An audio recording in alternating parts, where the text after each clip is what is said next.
So ನಮಸ್ಕಾರ. ಇದು platinum ಅಂತೇಳಿ ಜಿಂಕ್ ಸ್ಟಾಬಿಲೈಸಿಂಗ್ ಬಯೋ ಫರ್ಟಿಲೈಸರ್ ಅಂತ. ಸೊ ಇದು ಮೇನು ನಿಮ್ಗೆ ಏನಂದರೆ ಸೆಕೆಂಡರಿ ರೂಟು, ಎರಡನೇ ಹಂತದ ಬೇರುಗಳ ಸಂಖ್ಯೆ ಜಾಸ್ತಿ ಮಾಡ್ತದೆ.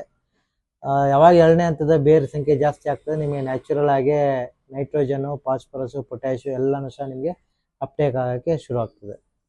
ಸೊ ಇದರಲ್ಲಿ ನಿಮಗೆ ಮೇನ್ ಹೇಳಿರೋ ಹಾಗೆ, ಸೊ ಇದರಲ್ಲಿ KSP ನೈಟ್ರೋಜನು, ಫಾಸ್ಫರಸ್ಸು, ಪೊಟ್ಯಾಶು ಜೊತೆಗೆ ಐರನ್ನು, ಈ ಥರ ಪೋಷಕಾಂಶಗಳು ಮತ್ತು ಉಪ ಪೋಷಕಾಂಶಗಳು ಎಲ್ಲನೂ ಕರಗಿಸಿ ಕೊಡುವಂಥ ಒಂದು ಜೀವಾಣು ಸಮೂಹಗಳಿರ್ತದೆ. ಇದರಲ್ಲಿ ಮೇನು 60ಕ್ಕಿಂತ ಹೆಚ್ಚು ಜೀವಾಣುಗಳಿರ್ತದೆ.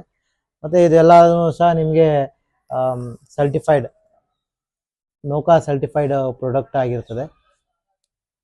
ಸೊ ನೀವು ಎಲ್ಲ ಬೆಳೆಗಳ ಜೊತೆಗೆ ಇದನ್ನು ಬಳಸ್ಬೋದು. ಸ್ಪೆಷಲಿ ನೀವು ದ್ರಾಕ್ಷಿಲಿ ಸ್ಟಾರ್ಟಿಂಗು ಚಿಗುರು ಟೈಮಲ್ಲಿ ಚೆನ್ನಾಗಿದ್ದು ಚಿಗುರನ್ನ ಜಾಸ್ತಿ ಮಾಡ್ತದೆ. ಹಾಗಾಗಿ ನೀವು ಚಿಗುರೆಲ್ಲ ಸಮಸ್ಯೆ ಇರ್ತಾನೆ ಇದನ್ನು ಚಿಗುರಿಗೆ ನೀವು ಕೊಟ್ಕೋಬೋದು. ನಂತರ ಇದನ್ನು ತಿಂಗಳಲ್ಲಿ ಒಂದ್ಸಲ ನೀವು ಇದನ್ನು ಬಳಸೋದ್ರಿಂದ ನಿಮ್ಮ ಬೇರೆ ಮೂಮೆಂಟ್ಗಳು ಚೆನ್ನಾಗಿದ್ದಾಗ ನಿಮಗೆ ಬರುವಂಥ ರೋಗ ರುಜಿನಗಳು ಸಹ ಎಲ್ಲ ನಿಯಂತ್ರಣದಲ್ಲಿ ಇರ್ತದೆ.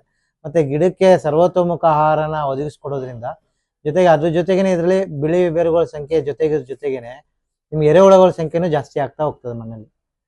ನಂತರ ನೀವು ಇದನ್ನು ಕೆಮಿಕಲ್ ಯಾವುದೇ ರೀತಿಯ ರಾಸಾಯನಿಕ ವಾಟರ್ ಸಾಲ್ಯುಬಲ್ ಜೊತೆಗೆ ಅಥವಾ ಯಾವುದೇ ಗೊಬ್ಬರಗಳ ಜೊತೆಗೆ ಮಿಶ್ರಣ ಮಾಡಿಕೊಡ್ಬೋದು.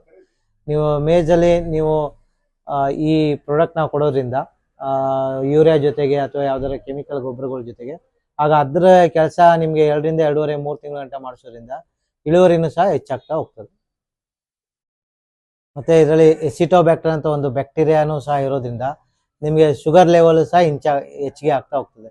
ಸೊ ಯಾವಾಗ ಶುಗರ್ ಕೇನಲ್ಲಿ ಆಗಿರ್ಬೋದು, ದ್ರಾಕ್ಷಿಲಿ ಆಗಿರ್ಬೋದು, ಯಾವಾಗ ಅದು ಶುಗರ್ ಹೆಚ್ಚಾಗುವಂಥ ಸಮಯ ಬಂದಾಗ ಇದನ್ನು ಡ್ರಿಪ್ಪಲ್ಲಿ ಬಿಡೋದ್ರಿಂದ ನಿಮಗೆ ಶುಗರ್ ಕಂಟೆಂಟು ಇನ್ಕ್ರೀಸ್ ಆಗ್ತಾ ಹೋಗ್ತದೆ.